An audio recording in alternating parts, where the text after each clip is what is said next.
Welcome back to Movie Recapped. Today I will show you a horror, thriller film from 2020, titled Would You Rather.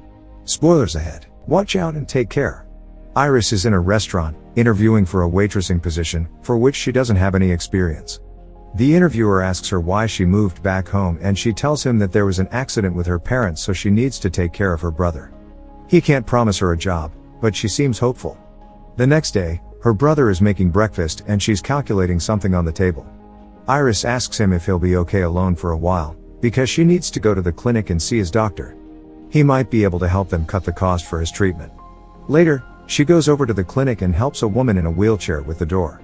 Iris enters the doctor's office and there's another man in there as well, which is introduced as Lambrick.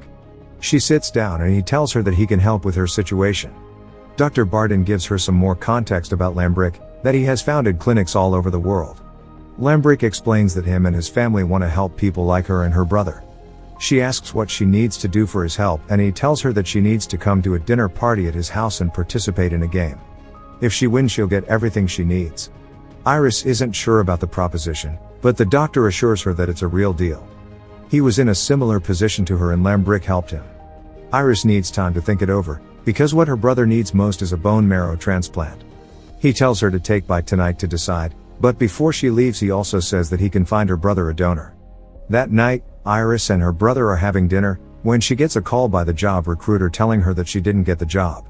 She's considering RSVPing to Lambrick, when she has a flashback to her and her brother driving home after she'd been tested to see if she would be a match to him and be his donor.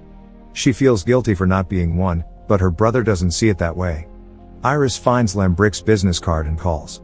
The following morning, she tells her brother that she will go out that night, but instead of telling him the truth, she says that she'll see some old friends from high school. Iris gets dressed for the dinner party and a car comes to pick her up from her house. During the drive she has another flashback of her brother asking her if she wants a life and her saying that they'll get through it. Iris arrives at the house, where she is greeted by the battler Bevins at the door.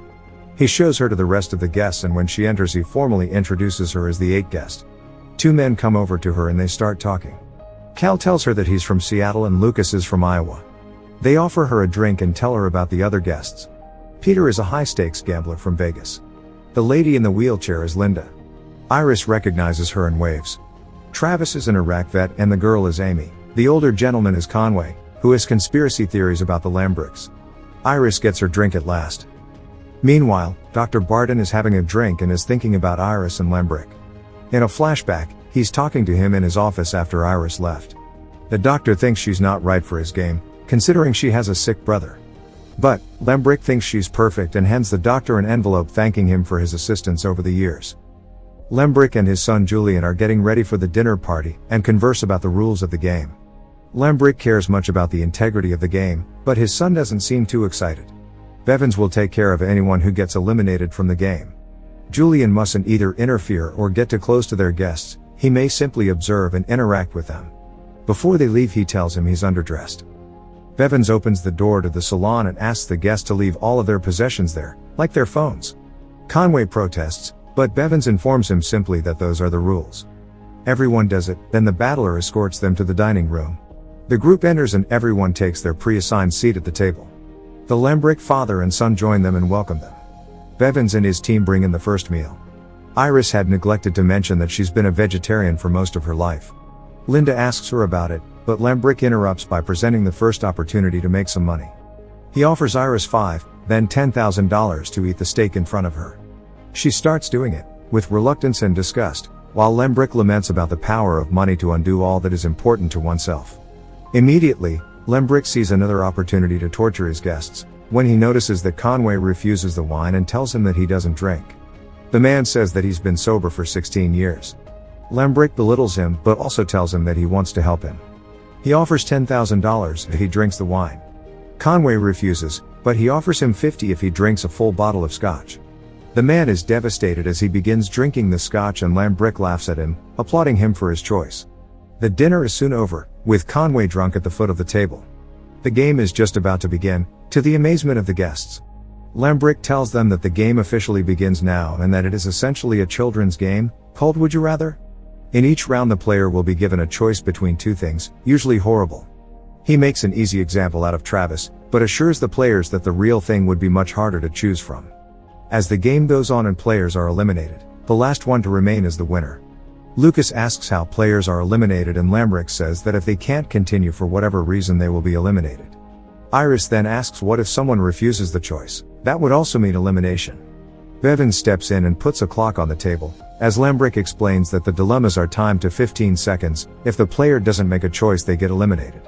He then continues to tell them that the point of the game is to discover who of them deserves the Lambrick's help. Lastly, he gives them the opportunity to leave if they no longer wish to participate. Conway gets up and takes the money, but sits back down again. The game begins. Bevins brings in car batteries that he used in his time in MI6 as an interrogator. Everyone is shocked, but Conway is the one to react. He stands up and goes to leave, but when Lambrick tells him that he missed that opportunity he curses at him and goes after him, when suddenly Bevins shoots him. The others are made to sit back down, held by gunpoint by Bevins and his team. Lambrick tells them that participation in the game is no longer voluntary and they continue with the game. Bevins puts the battery on Cal's head and as Lambrick explains that he can either zap himself or Amy, the same thing has been put on her head as well. He starts the timer.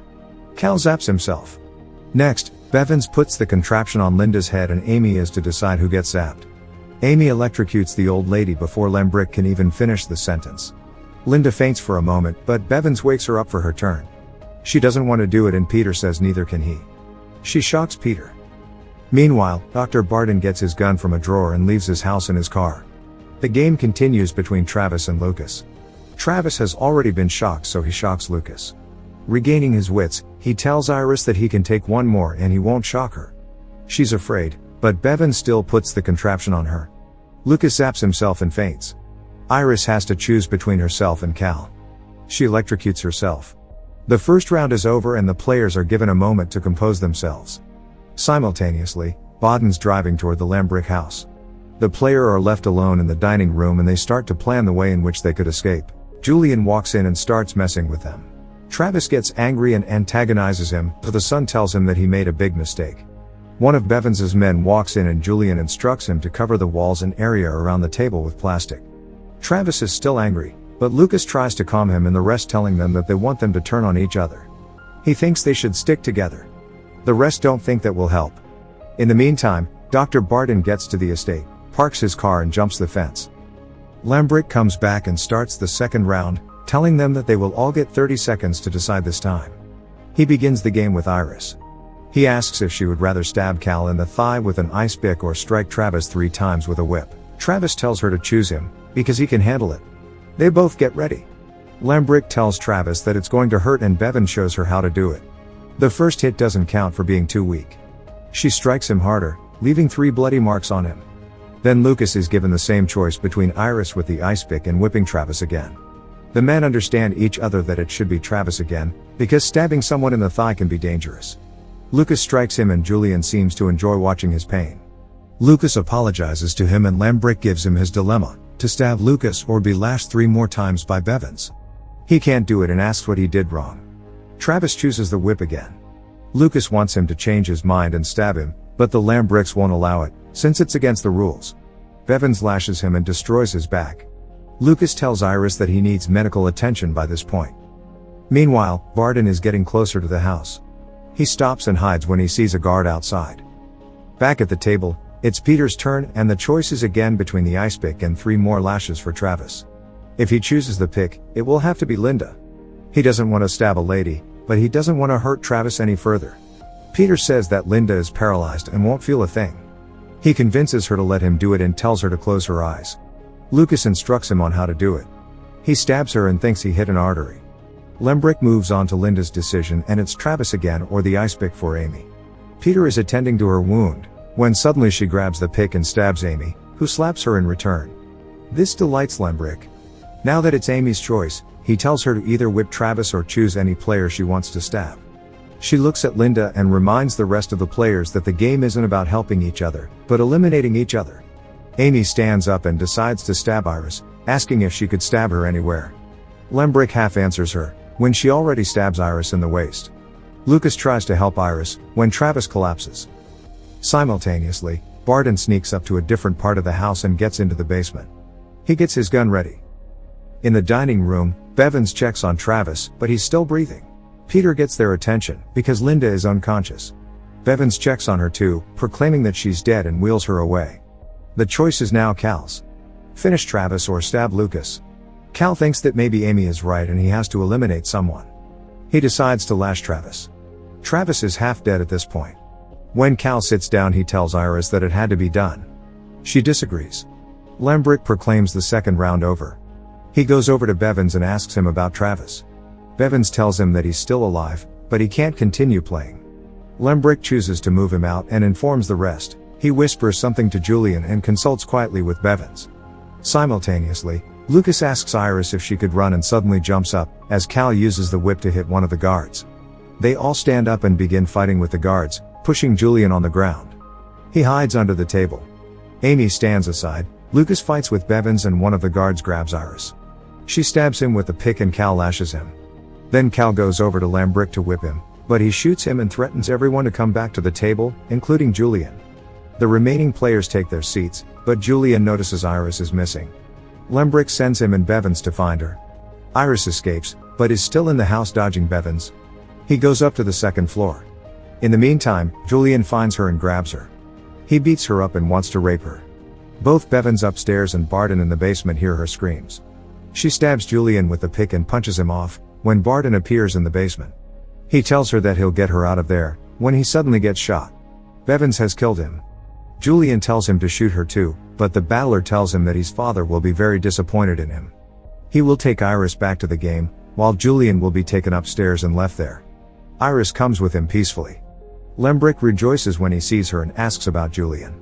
Bevins tells him what's happened and he goes to check on his son. Iris asks about Cal and Lucas tells her that he's dead. Amy says that they won't just let them leave and Iris agrees with her. Lembrick returns and apologizes to Iris for his son's behavior. He wants to continue with the game, but Amy is angry that Iris is still allowed to compete, considering she almost got all of them killed. Peter agrees with her. Lembrick reminds her who is in charge there. The next round begins with a barrel being rolled inside the dining room. The next round begins with a barrel being rolled inside the dining room. They have to decide between the known, the water barrel, or the unknown, the cards in the envelope, which might contain harsh punishments. Lucas asks about the barrel and Lembrick tells them that they will be held in it under the water for 2 minutes. Peter is the first to make a decision. He thinks he's figured out the game, so he starts analyzing his choices. Bevins starts the timer, as Peter continues talking. He chooses the envelope. The card inside shows a symbol. Lembrick interprets it for him as holding a firecracker in his hand. Peter is smug about his choice, thinking the punishment is small, when he is given dynamite. Lembrick tells him that he's made his choice and that he needs to move away from the table. Bevins secures the dynamite to his hand. Peter lights the fuse and the dynamite explodes in his hand. He faints, as Lembrick goes over to see the damage up close. Bevins tells him that he might be having a heart attack, but it turns out that Peter is already dead. Lucas is next. He thinks he won't make it for 2 minutes underwater, so he chooses the envelope as well. His card has an eye on it that Lembrick tells him that it means he has to slit open his eye with a razor. Lucas begs and pleads, saying he can't do it. But Lembrick gives him 30 seconds to decide if he'll cut his eye or die. Iris cries as she sees him struggle. Amy is uncomfortable too. In a moment, Lucas does it. Iris chooses the barrel, unwilling to gamble. Lembrick sets the timer and Bevins submerges her under the water. She immediately begins to struggle. Amy can't even watch. Iris has a flashback of her brother telling her about a dream in which he's drowning and she tries to save him, but can't. She begins to drown, but Bevins just holds her tighter. Her 2 minutes are up and she survives contrary to everybody's expectation.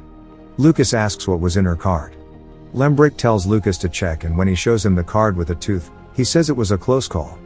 The card meant she'd have all her teeth extracted. Bevins is disappointed. Maybe next year, Lembrick says. Amy is the only one left. She chooses the envelope, because her husband drowned her child and she doesn't want the barrel. Unfortunately, her card also means barrel, only to stay under for 2 minutes longer. She goes to the barrel and Lembrick sets the timer again. Bevins holds her down and Iris can't take it. He's drowning her. Amy stops struggling and Bevins takes her out. Lembrick is disappointed this time. He had his bet on her winning the game. He tells Iris to sit across from Lucas for the last round of the game. Before the final round starts, Lembrick shares a few words. He says that this game is one of the best he's had and that he'd be truly happy if either one of them won. Then, he tells them that they will flip a coin to decide which one of them will go first in the last round. Heads is Iris and tails is Lucas. Bevins flips the coin. Iris gets to go first.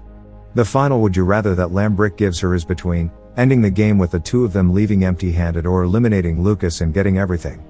Lucas expects her to make the right decision and tells her why he came to the dinner party. He begins talking and Iris shoots him point blank. Lambrick, Bevins and all of the staff applaud her for winning. Bravo! Iris gets the money and the donor for her brother has been located as well. Lambrick asks her to thank him for his generosity, which she does and then walks away. Iris arrives home and puts everything down. She goes to check on her brother and thinks that he's sleeping. Then, she goes to wash up and prepares for bed. Iris goes to check on her brother again, but he hasn't moved at all. She turns him around and sees that he's dead. Make sure to subscribe and turn on notifications so you can watch more videos like this. Thanks for watching.